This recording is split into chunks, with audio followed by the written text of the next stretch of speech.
अस्सलाम वालेकुम व्यूअर्स, मेरा नाम है डॉक्टर गुलजमान और आप देख रहे हैं मेरा यूट्यूब चैनल। आज का जो हमारा टॉपिक है वो है स्टाई के ऊपर, जिसको आम ज़बान में आनड़ी भी कहते हैं। कि व्हाट इज़ स्टाई, स्टाई क्या होता है, जिसको हम पंजाबी ज़बान में या लोकल ज़बान में आँख पे दाना बन जाना या आनड़ी कुछ लोग कहते हैं। तो सबसे पहले हम डिस्कस करेंगे कि व्हाट इज़ स्टाई, स्टाई होता क्या है। उसके बाद हम डिस्कस करेंगे कि ये बनता क्यों है और फिर हम इसकी मैनेजमेंट की तरफ आएंगे। तो चलिए देखते हैं इस वीडियो में। बेसिकली देखते हैं स्टाई होता क्या है। बेसिकली स्टाई एक डिजीज है। ये इसकी जो परसेंटेज रेशियो है वो वुमेन्स में ज़्यादा है और मेंस में कम है। उसकी एक रीज़न है, वो क्यों। तो अब सबसे पहले हम ये समझेंगे कि ये क्यों बनता है। जब हमें ये समझ आ जाएगा कि ये क्यों बन रहा है, तो उसके बाद हमें ये भी पता लग जाएगा कि इसकी रेशियो वुमेन्स में ज़्यादा है और मेंस में कम क्यों है। तो चले, हमारी जो आँख होती है, आँख के जो लिड होती है जिसको हम आईलिड कहते हैं, उसके मार्जिन पर एक छोटे छोटे ग्लैंड्स होते हैं जिनको हम मेबोमियन ग्लैंड्स कहते हैं।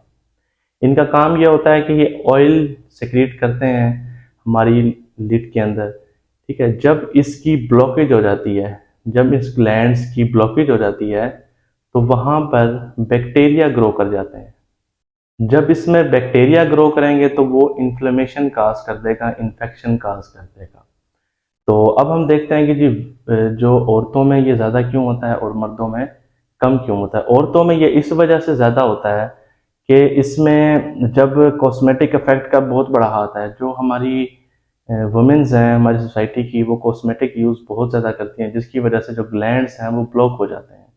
ठीक है, जैसे ही वो ब्लॉक होंगे वहाँ पे बैक्टीरिया ग्रो करेंगे और बैक्टीरिया ग्रो करने की वजह से वहाँ पर पस बन जाती है, इन्फ्लेमेशन हो जाती है, या जिसको आप आम जबान में इन्फेक्शन कहते हैं। तो मेंस में ये चीज़ बहुत रेयर होती है। मेंस में ये उस टाइम होती है जब वो चीज़ों की हाइजीनिंग का ख्याल नहीं रखते अपनी आइज़ का। अब बेसिकली इसकी दो टाइप्स होती हैं। एक टाइप जिसको हम हार्डोलियम एक्सटर्नम कहते हैं, जिसका मुंह बाहर की तरफ होता है।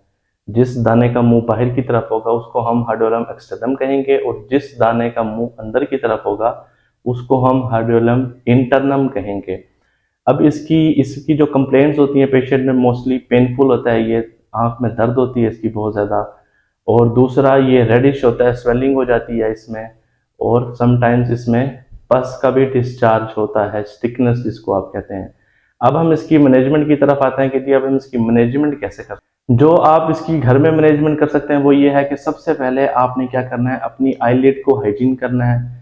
सुरमे से मस्कारा, आईलैश लाइनर, इस तरह की जो चीज़ें होती हैं ये आपने बिल्कुल भी यूज़ नहीं करनी। ख़ास तौर पर ख़वातीन जो कॉस्मेटिक का यूज़ करती हैं वो चीज़ें आपने बिल्कुल बंद कर देनी है।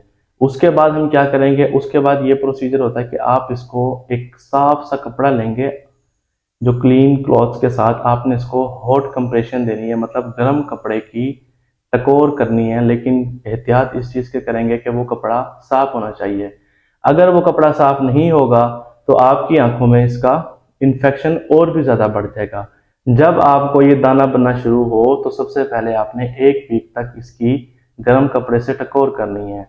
90% केस ऐसे होते हैं कि ये 1 वीक के अंदर ही जो आप हॉट कंप्रेशन दे रहे हैं उसी से रिजॉल्व हो जाते हैं। अगर ये उससे रिजॉल्व ना हो तो आप अपने किसी भी करीबी ऑप्थोमोलॉजिस्ट या ऑप्टोमेट्रिस्ट के पास जाके विजिट कर सकते हैं और वहाँ पर अपने आई का प्रॉपर चेकअप करवाएंगे।